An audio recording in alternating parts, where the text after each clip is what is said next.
Vamos a buscar en nuestras Biblias el libro de los Hechos. Estamos estudiando la iglesia de Filipos, los hermanos más cercanos al apóstol Pablo. Hablamos acerca de aquel primer viaje misionero en Hechos capítulo 15.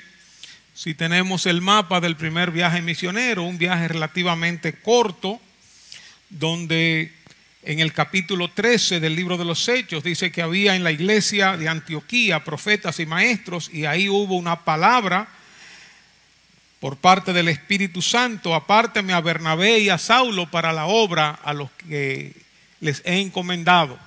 Bernabé y Saulo salieron acompañados por Juan Marcos, el escritor del libro del Evangelio de Marcos. Hicieron esta travesía desde Antioquía a la isla de Chipre, Salamina, Pafos, allá fueron a Perge, Antioquía de Pisidia, a Iconio, Listra, Derbe. Pero dice la Biblia que Juan Marcos se devolvió. En un momento dado, dice el capítulo 13, versículo 13, habiendo zarpado de Pafos, Pablo y sus compañeros arribaron a Perge de Panfilia, pero Juan, apartándose de ellos en Panfilia, allá, se devolvió y fue hasta Jerusalén. Vimos también que en el capítulo 15, versículo 36, Pablo le dice a Bernabé: vamos a visitar a los hermanos. Hablamos de la importancia tanto del evangelismo como del discipulado. No solamente predicar la palabra, sino ayudar a los creyentes a crecer, a madurar, a parecerse a Jesucristo. Vimos también cómo el Espíritu Santo habló. No sabemos si fue audiblemente, si fue a través de los profetas. Lo más seguro que fue a través de los profetas. Y luego hubo una inquietud en el apóstol Pablo para ir a visitar a estos hermanos. No fue una voz audible, no se nos dice que el Espíritu Santo lo hizo, pero sin lugar a dudas el Espíritu Santo guió a Pablo para que hicieran nuevamente este recorrido. Cuando Bernabé quiso llevar a Juan Marcos, a Saulo, a Pablo no le parecía bien, porque ya Juan Marcos se había apartado de ellos y los dejó solos. Y hablamos de la importancia de Bernabé como hijo de consolación, como un hombre maduro, un hombre que quería ayudar a Juan Marcos a crecer, a madurar. Y también la decisión del apóstol Pablo con su rectitud, que dijo: no, con él yo no vuelvo. Sin embargo, luego vemos al apóstol Pablo solicitando a Marcos en Colosenses 4:10, en 2 de Timoteo 4:11, solicitando a Marcos, dice, porque me es útil para el ministerio. Asumimos que Bernabé asumió el crecimiento, el discipulado de Juan Marcos. Dice que hubo tal desacuerdo en ellos que se separaron. Entonces aquí se formaron dos grupos. Bernabé cogió a Juan Marcos y Saulo buscó a Silas, un hermano ya aprobado, reconocido, y salieron en direcciones diferentes. Y aquí apelamos a Romanos 8:28, que a los que aman a Dios todas las cosas les ayudan a bien, y Dios cumplió su propósito por encima de toda carnalidad humana o de todo desacuerdo humano, y ahora, en vez de haber un grupo misionero, habían ahora dos grupos misioneros. En el capítulo 16 vimos entonces que después llegó Pablo y Silas, llegaron a capítulo 16:1, llegaron a Derbe y a Listra, y ahí se encontraron con Timoteo, un joven que todo el mundo daba buen testimonio de él: su conducta, su trayectoria, su fe, sus actitudes, su relación con Dios, su pasión. Todo el mundo daba testimonio de él, y Pablo entonces escogió a Timoteo. Otra vez estuvimos hablando la semana pasada cómo Dios habla, cómo Dios revela su voluntad. Hay tantas formas diferentes, ¿verdad?, En una el Espíritu Santo habló, quizás a través de los profetas. En otro momento Pablo le dijo a Bernabé, vamos a visitar a los hermanos. Sin lugar a dudas Dios lo estaba guiando. Aquí en este momento, sin lugar a dudas también Dios guió a Pablo para elegir a Timoteo, y así lo hizo. Y hablamos de Timoteo, cómo se juntan aquí la capacidad, la preparación, la conducta, las actitudes, el historial, se juntan con la oportunidad. Que debemos estar listos en cualquier momento que el Señor nos llame al ministerio, o que el Señor nos presente una oportunidad, agarrarla de inmediato. Dice el versículo 3 que quiso Pablo que Timoteo le acompañara. Era un deseo de él, pero sin lugar a dudas el Espíritu Santo estaba ahí, obrando. Luego en el versículo 4 dice que iban por todas las iglesias entregando las ordenanzas que los apóstoles habían decidido. En Hechos capítulo 15, en aquel primer concilio, el concilio de Jerusalén, entregaban las ordenanzas para que las guardasen, para que las obedecieran. No eran ordenanzas, no eran informaciones para el conocimiento. Y yo creo que esa debe ser la actitud de nosotros. Cuando leemos la Biblia, no es para aumentar nuestro conocimiento, aunque sí, eso es muy bueno, pero es para obedecer la palabra, para acatar, guardar lo que dice la Biblia. Así que las iglesias, versículo 5, eran confirmadas y aumentaban en número cada día. Esto hablamos también de la importancia de la calidad y la cantidad. Es importante el crecimiento interno, la relación con Dios, el carácter, acercarnos a Dios, pasión por Dios, es muy importante. Y también es importante el crecimiento numérico, la cantidad, ganar más discípulos que vengan a conocer al Señor.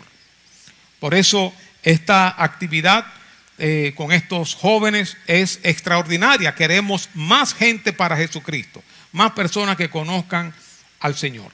Dice entonces, versículo 6, que ellos atravesaron Frigia. Vamos al segundo mapa, por favor, del segundo viaje. Dice entonces,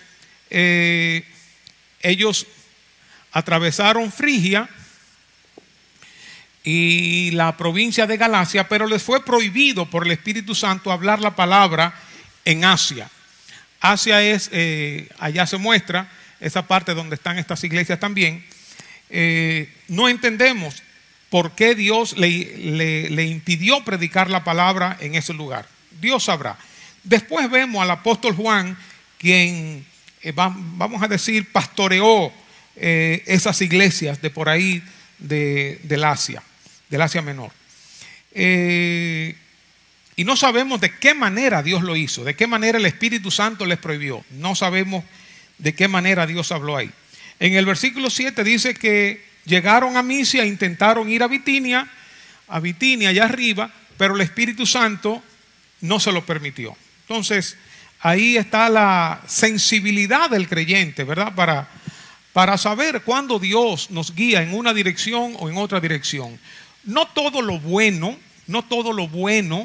es lo de Dios para nosotros. No todas las cosas que se ven bien, como en este caso, predicar la palabra o ayudar a los necesitados, todas esas cosas son buenas, son cosas loables, pero no son necesariamente de Dios para mí en un momento dado. Entonces, no nos debemos llevar solamente por las cosas buenas, sino por lo que Dios nos está diciendo. De ahí la importancia de la conexión con Dios. ¿De qué manera el Espíritu se lo impidió? No lo sabemos. ¿Cómo habla Dios? Bueno, de diferentes maneras, a través de un profeta, a través de un hermano, a través de la palabra de Dios, a través de sueños, a través de revelaciones, a través de otra persona, de múltiples formas habla Dios. Claro, hay que tener cuidado con el Dios me dijo, porque también el Dios me dijo pudiera usarse como una especie de manipulación, ¿verdad? Dios me dijo que me diera tu carro, ¿verdad? Dios me dijo que me casara contigo, que tú eres mi novia, que tú eres mi novio. Dios me dijo. Entonces, bueno, si fue Dios que dijo, ¿verdad? ¿Quién se va a oponer a Dios? Entonces hay que tener cuidado con ese Dios me dijo, no ser ligeros en este sentido. Tampoco debemos ser extremistas. Si sentimos algo de Dios, pues no, lo sentimos. Si nos equivocamos, nos equivocamos. Amén. No somos perfectos. Pero hay que tener delicadeza y cuidado cuando uno habla de que Dios me dijo, de que esta es la voluntad de Dios. Dice entonces que pasando junto a Misia, descendieron a Troas. Allá a Troas, ya lo que le quedaba ahí era el mar. Si con el mouse puede señalar Troas, ahí. Entonces de ahí lo que le quedaba era el mar, ya no había para dónde coger. Obviamente Dios los estaba guiando en una dirección que ellos no entendían. Se le mostró a Pablo, versículo 9, una visión de noche, un varón macedonio, es decir, de aquella región que está del otro lado del mar Egeo, Macedonia, allá arriba. Un varón macedonio, yo no sé, eso habría que investigarlo, cómo vestía un varón macedonio, que era diferente a los otros, si era un asunto de vestuario, si era un asunto de idioma, algún tipo de turbante, eso habría que investigarlo. Eso es parte de lo que le quiero mostrar, que nosotros cuando nos metemos en la palabra, hay muchas cosas que uno puede comenzar a investigar. Y uno puede, si uno no tiene ningún tipo de libro ni ayuda, uno se mete a Google, cómo vestían los varones macedonios. Y por ahí vamos a buscar algún tipo de información, vamos a buscar. Estaba en pie, rogándole y diciendo, pasa a Macedonia y ayúdanos. Yo me imagino que para este momento en Troas, ellos habrán estado bastante inquietos, quizás orando, quizás preguntándose, ¿qué querrá el Señor? Nos impidió ir aquí, nos impidió ir allá. ¿Qué querrá el Señor? Quizás estaban en esa búsqueda. Y ahí Pablo tuvo una visión. Cuando vio la visión, versículo 10, procuramos, fíjense que ahí hay una figurita con Lucas, porque ahí la narración se hace en primera persona del plural. Procuramos, ya Lucas, el escritor del libro de los Hechos, se está incluyendo. Procuramos, y todo lo que habla de ahí en adelante, habla en esa primera persona del plural. Cuando vio la visión, enseguida procuramos partir para Macedonia, dando por cierto que Dios nos llamaba para que les anunciásemos el evangelio. Así que ahora Dios habla aquí a través de una visión. Y entendieron que esa visión era de parte de Dios y que Dios les estaba indicando que fueran a Macedonia. A veces un sueño que tenemos puede ser de Dios y a veces puede ser producto de un mangú con huevo que nos comimos en la noche. Todo puede pasar, o de una habichuela con dulce, de esa, ¿verdad? Pero hay muchos sueños que son de Dios. Entonces, incluso se recomienda, había un hombre, ahora no me acuerdo el nombre, que él recomendaba, ya él murió hace muchos años, él recomendaba dormir siempre con una libreta al lado de la cama, para cualquier sueño. Claro, en ese tiempo no existían iPad ni celulares, nada de eso. Que dicho sea de paso, no es bueno dormir con eso al lado, ¿verdad? Dice que cuando él tenía cualquier sueño, se levantaba y lo escribía de inmediato. Porque a veces los sueños, ustedes saben que se olvidan, y a veces con el tiempo uno le va entendiendo el significado.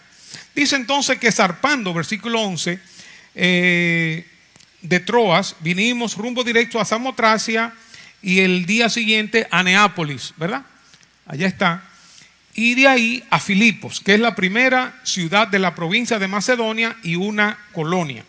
Dije que eso uno puede ponerlo en Google, Filipos, colonia romana, y uno va a ver datos acerca de Filipos, uno puede ver imágenes acerca de Filipos, y cuando uno quiere investigar, hermanos, miren, uno va a encontrar mucha información.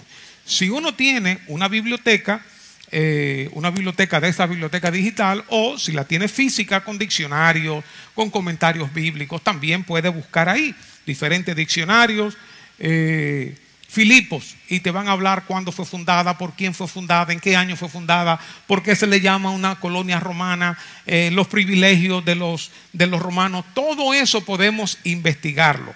Cuando uno le apasiona el estudio, aunque eso no sea para predicarlo necesariamente, para hablarlo con otros, pero para consumo de uno se va enriqueciendo.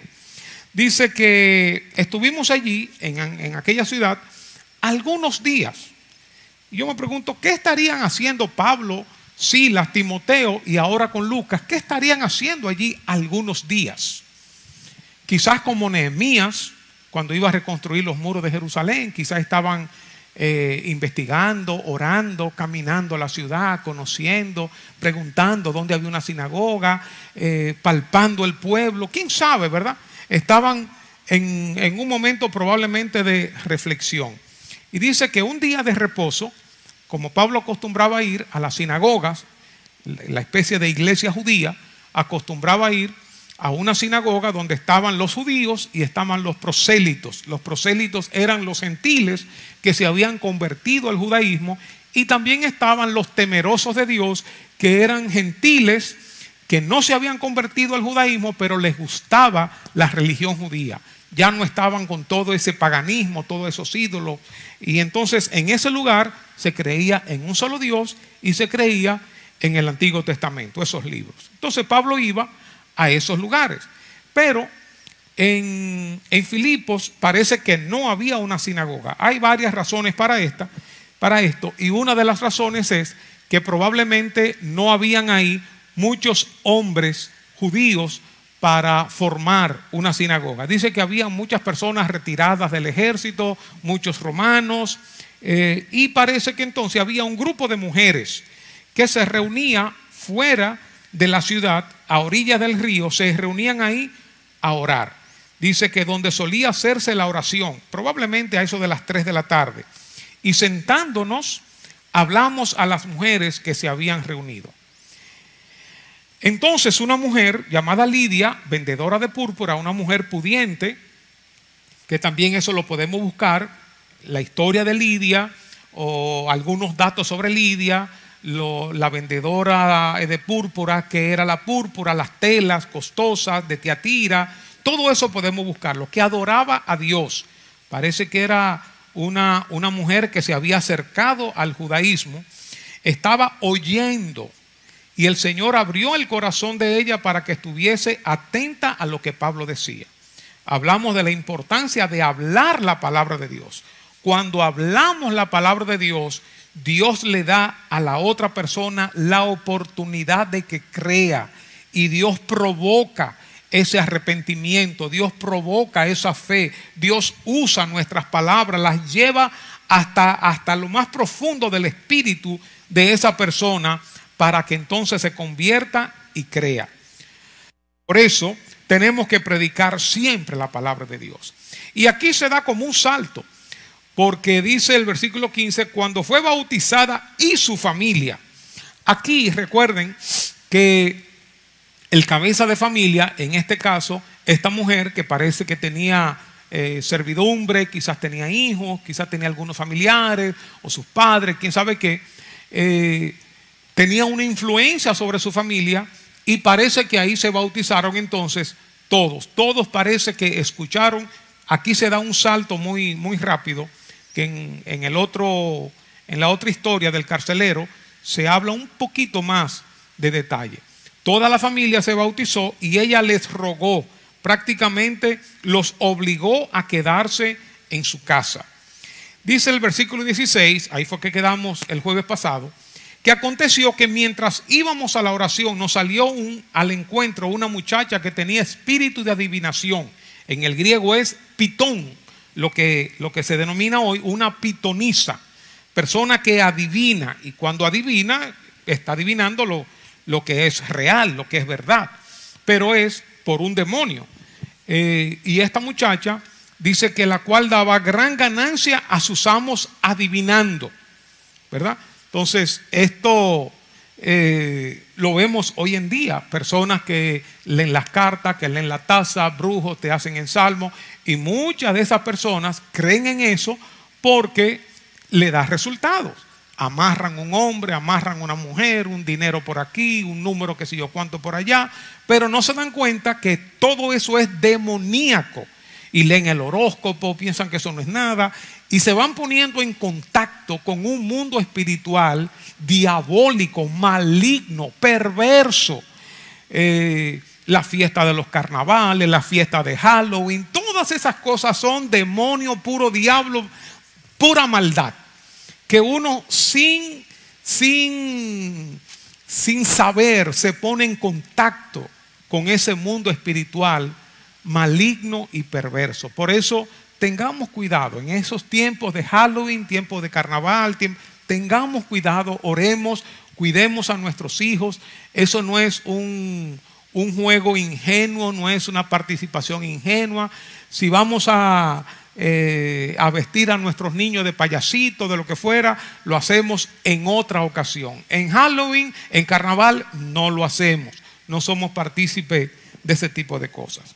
Esta muchacha era doblemente esclava. Era esclava de un espíritu, de un demonio, pero era esclava también de los amos que sacaban dinero con ella adivinando. Esta, dice el versículo 17, siguiendo a Pablo y a nosotros, se incluye Lucas, daba voces. Esa muchacha estaba voceando, diciendo: estos hombres son siervos del Dios Altísimo, quienes os anuncia el camino de salvación. Lo que ella decía era mentira. No, lo que ella decía era verdad. Tenía un espíritu de pitón y adivinaba. Recuérdense cuando Jesús se encontraba con algunos espíritus malignos que ellos decían: yo sé quién eres el Hijo de Dios, del Dios Altísimo. Reconocían a Jesús. Entonces los demonios creen y tiemblan. Los brujos, los adivinos, la lectura de cartas, pegan en sus cosas, ¿verdad? Pero con un poder engañoso. Dice que esto lo hacía por muchos días. Es una inquietud que yo tengo. Yo digo: pero ¿y por qué Pablo no reprendió este espíritu de inmediato? La Biblia no nos dice, y uno puede dar su opinión. Me parece por esto, me parece por aquello, pero la Biblia no nos dice qué fue lo que pasó, por qué. Pero lo hacía por muchos días. ¿Cuánto? 3, 5, 7 días. No lo sabemos. Pero estaba desagradando a Pablo. Parece que algo en el espíritu de Pablo como que se molestaba con esto. Y esta muchacha día a día cayéndole atrás y anunciando le molestó. Y en un momento Pablo se volvió. Parece que estaba caminando y la muchacha detrás, y se volvió y reprendió al espíritu. Y le dijo: te mando en el nombre de Jesucristo que salgas de ella. Y salió en aquella misma hora. El poder del nombre de Jesús. Como en aquella ocasión, en Hechos capítulo 3, que estaba un hombre mendigando en el templo de la Hermosa. Iban Jacobo y Juan, Pedro y Juan, al momento de la oración. Y el hombre le pidió algo y dice: no tengo plata ni oro, pero lo que tengo te doy. En el nombre de Jesucristo, levántate y anda. Y lo levantaron y el hombre caminó, saltó, dio un brinco. El nombre de Jesús, hermanos, tiene poder. Cuando nos veamos en apuro, en lo que sea, proclama el nombre de Jesús. Reprende al diablo en el nombre de Jesús. Reprende a los demonios en el nombre de Jesús. Cuando la cuestión se esté poniendo difícil, en el nombre de Jesús, usa ese nombre. El nombre que es sobre todo nombre que se nombra. Y delante de Jesús, de su nombre, se va a doblar toda rodilla, los que están en el cielo, en la tierra, debajo de la tierra. Todo el mundo confesará que Jesucristo es el Señor, para gloria de Dios Padre. Por eso nosotros, cuando predicamos el Evangelio, no vamos representándonos a nosotros, a nuestra iglesia. Nosotros vamos con la autoridad del nombre de Jesús. Vamos enviados por Jesucristo. Somos los embajadores de Jesús. Él nos mandó a ser testigos a este mundo. Y así Pablo se volvió y le dijo al espíritu: fuera de ella. Y en ese momento salió este espíritu. Ahora, estos hombres, versículo 19, viendo los amos de esta muchacha, que había salido la esperanza de su ganancia, yo no sé cómo ellos se dieron cuenta. Parece que la muchacha tenía algún tipo de conducta o un rostro medio aéreo, medio lunático, los ojos vidriosos, no sé. Pero ellos se dieron cuenta que algo pasó. Quizás esta muchacha cayó al piso, quizás se revolvió, no sabemos. Hay cosas que pasan cuando un espíritu sale de una persona, diferentes manifestaciones, pero ellos se dieron cuenta que había salido este espíritu y que ya ellos no podían usarla para ganar dinero con ella. Entonces, agarraron a Pablo y a Silas. No sé por qué no agarraron a Lucas y a Timoteo, pero agarraron a Pablo y a Silas y los trajeron al foro ante las autoridades. Ahí, hermanos, ahí es cuando uno está estudiando la Biblia, es que uno tiene que saber caminar, ¿verdad? Que saber pisar. Porque hay cosas que la Biblia dice y nosotros decimos lo que la Biblia dice. Lo que la Biblia no dice, nosotros podemos usar nuestra imaginación y decir, me parece, pero siempre decir que es mi opinión, me parece. Yo no sé si fue que Lucas y Timoteo salieron huyendo, no sé si era que Pablo y Silas iban delante, la muchacha iba detrás y quizás Lucas y Timoteo se quedaron ahí bebiendo su refresco, ahí comiéndose un yun yun. No sabemos qué pasó, pero al fin y al cabo fue, o que quizás porque ellos eran los líderes, no sabemos, pero los agarraron a ellos dos. Y entonces los trajeron al foro.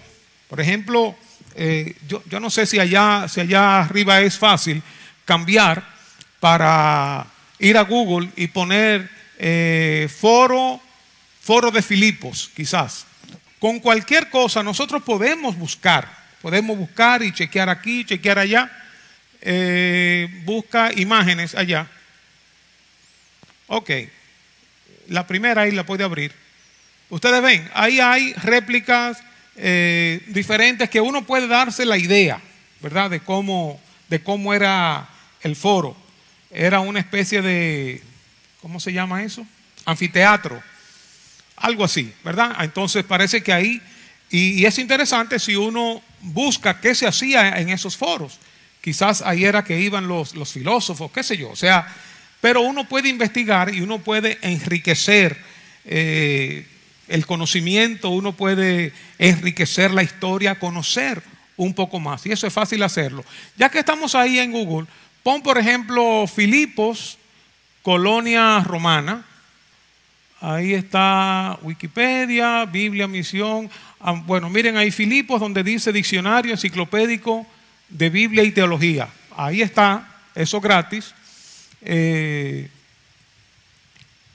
Lo cliqueaste, vamos a ver. Dale ahí. Ok. Entonces, diccionario enciclopédico de Biblia y teología. Dale hacia abajo. Sigue más, sigue más, sigue más. Ok. Filipos, ciudad de Macedonia Oriental, está situada, etcétera, etcétera, etcétera. Sigue para abajo. Ahí está toda la información de Filipos. Eso, la fuente, diccionario bíblico evangélico. Hay otro escrito del diccionario bíblico. Dale un chima. No, para arriba. Diccionario bíblico mundo hispano. Sigue para abajo. Ahí uno puede ver mucha información acerca de Filipo, colonia romana, etcétera, etcétera, etcétera.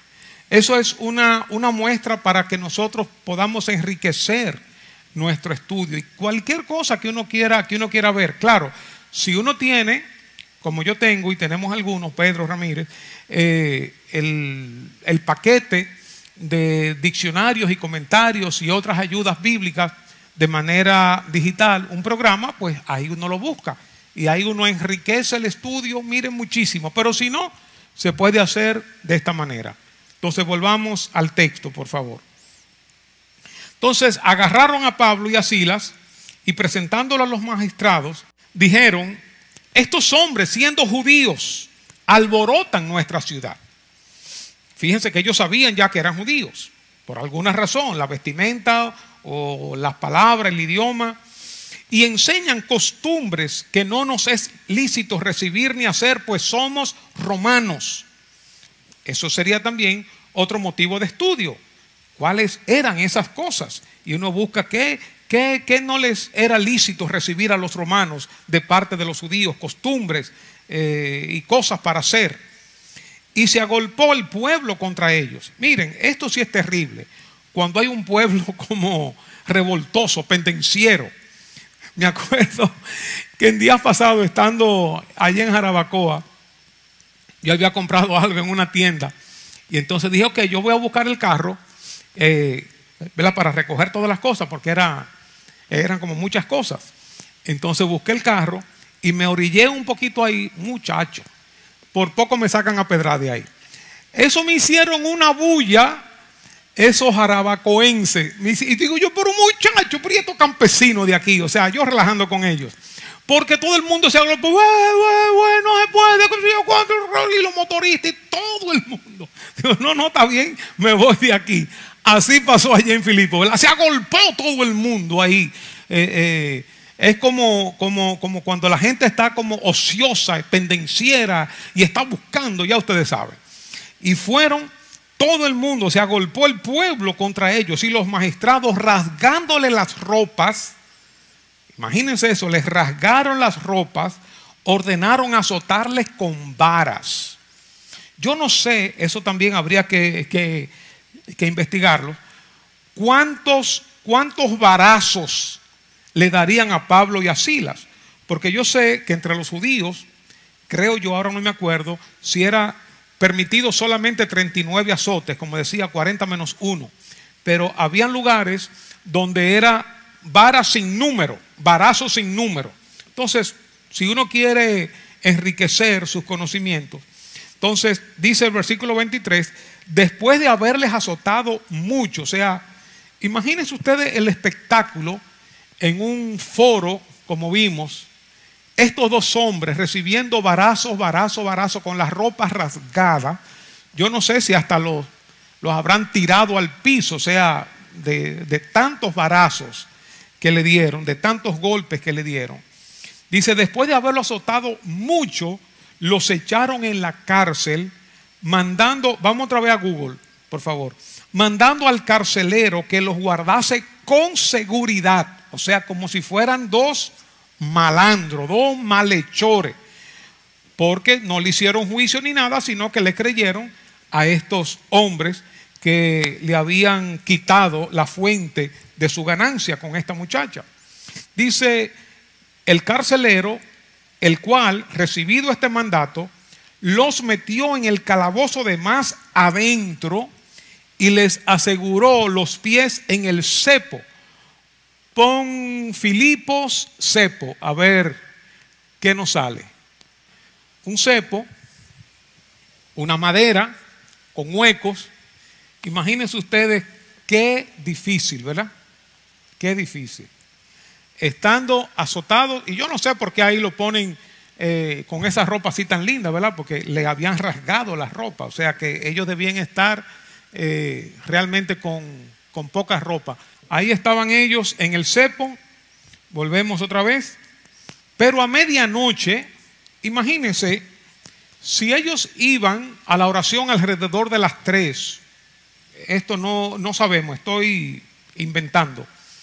Si ellos estaban alrededor de las 3, iban camino a la oración, si estaban por ahí en el día, lo agarraron, qué sé yo, en lo que hicieron toda la bulla, quizá eran las 5, las 6 de la tarde, no sé.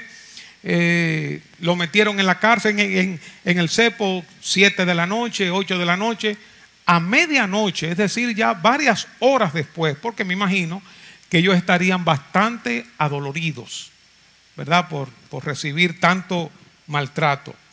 Pero a medianoche, y una de las cosas que me sorprende es que orando, Pablo y Silas cantaban himnos a Dios y los presos los oían.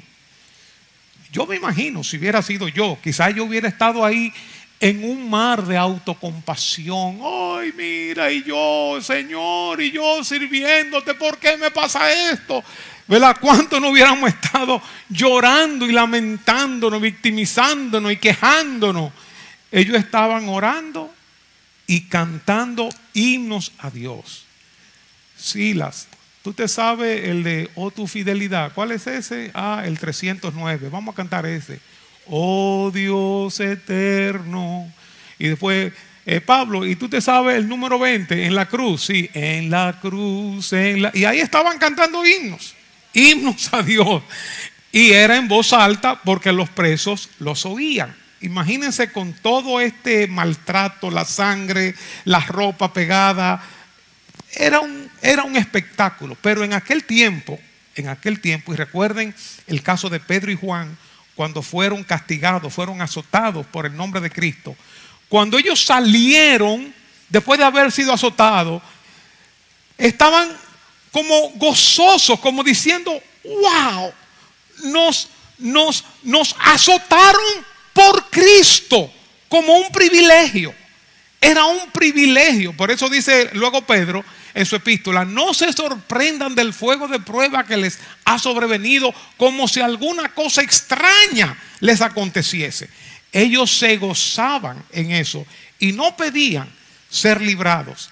Cuando fueron amenazados, lo que ellos decían era, Señor, danos de nuevo, danos valentía para seguir predicando.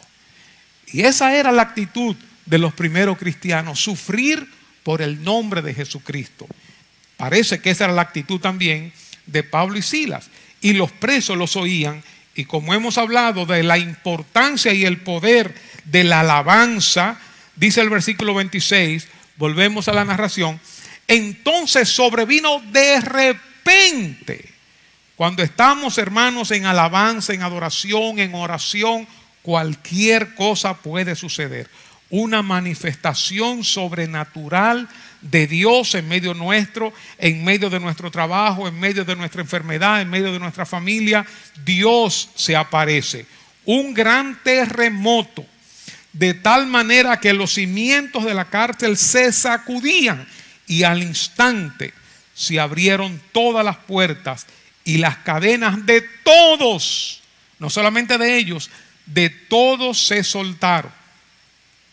Y despertando el carcelero,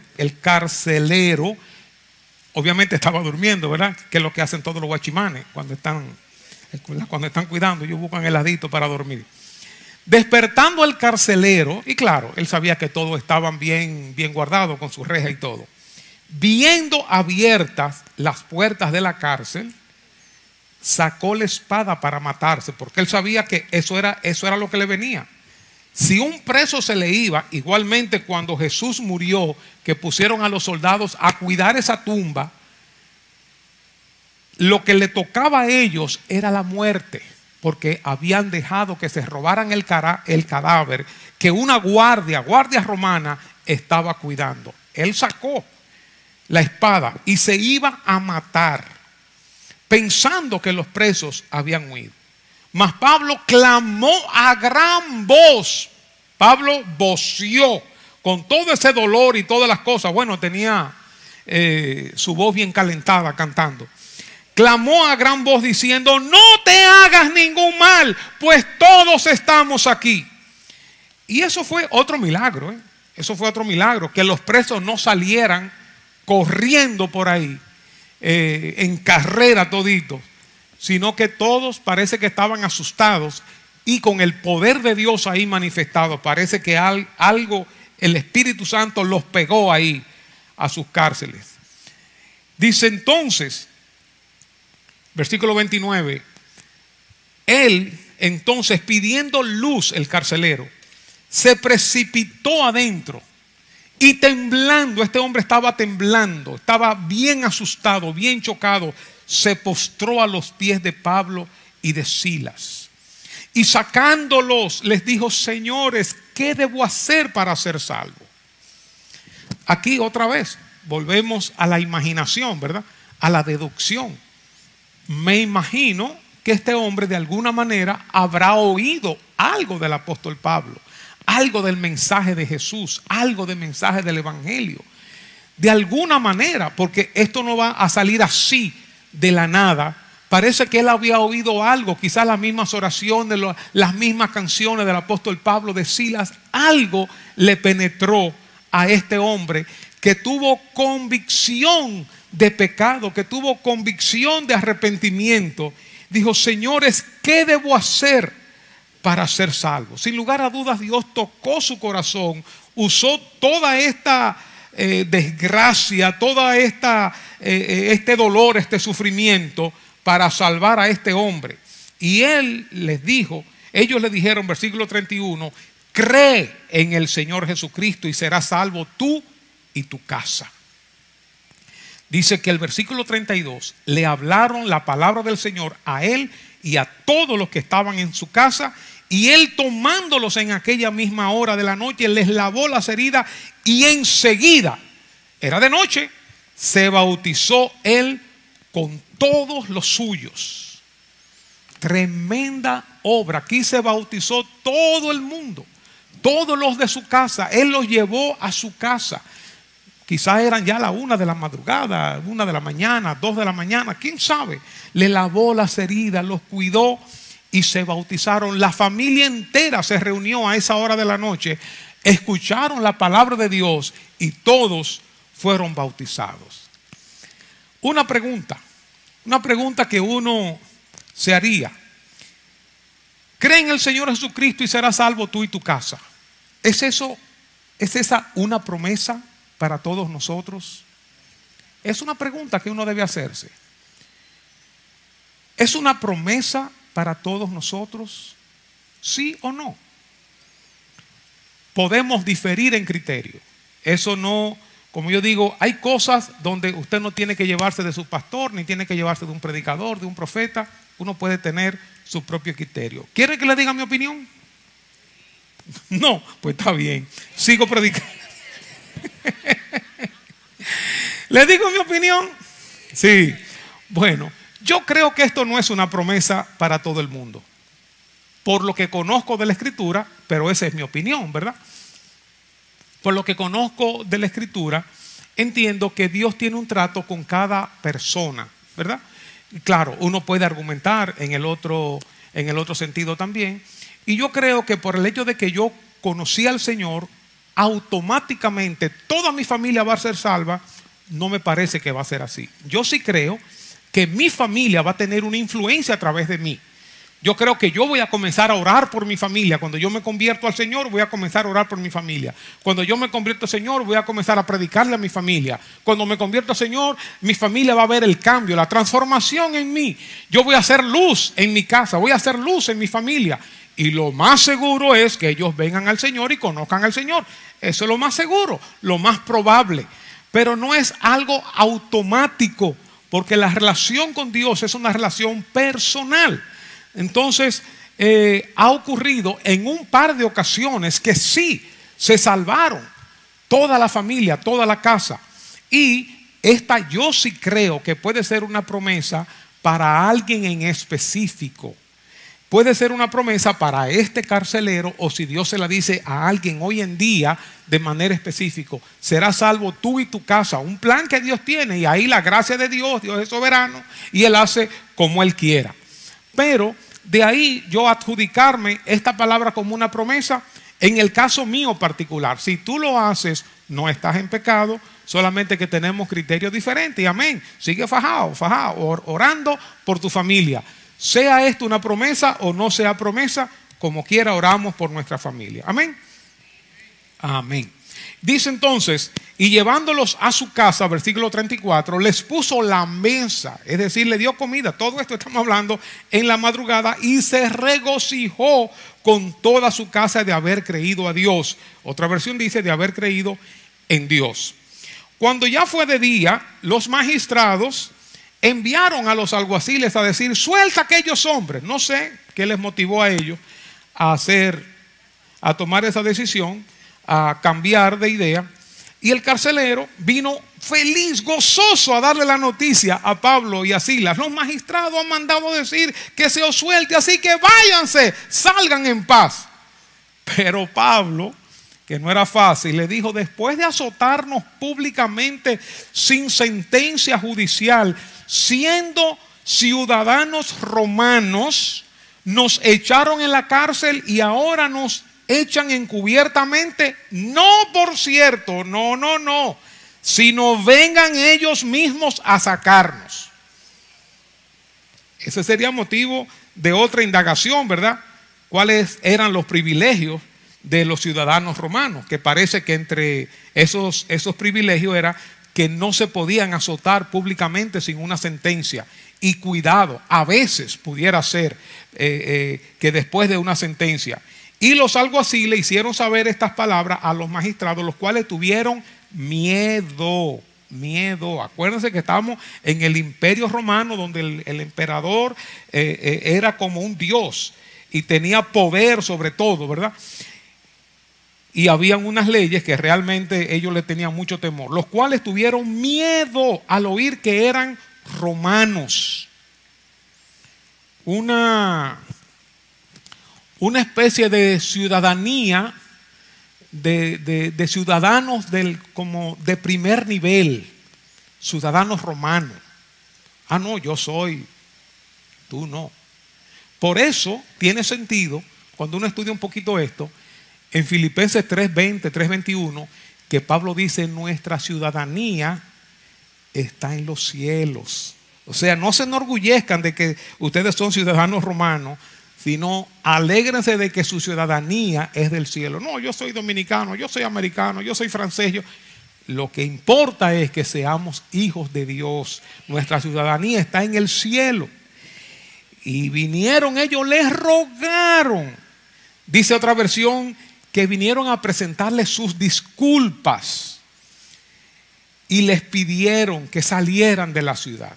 Entonces, saliendo de la cárcel, entraron en la casa de Lidia, otra vez, era como su cuartel general ahí, y habiendo visto a los hermanos, los consolaron y se fueron.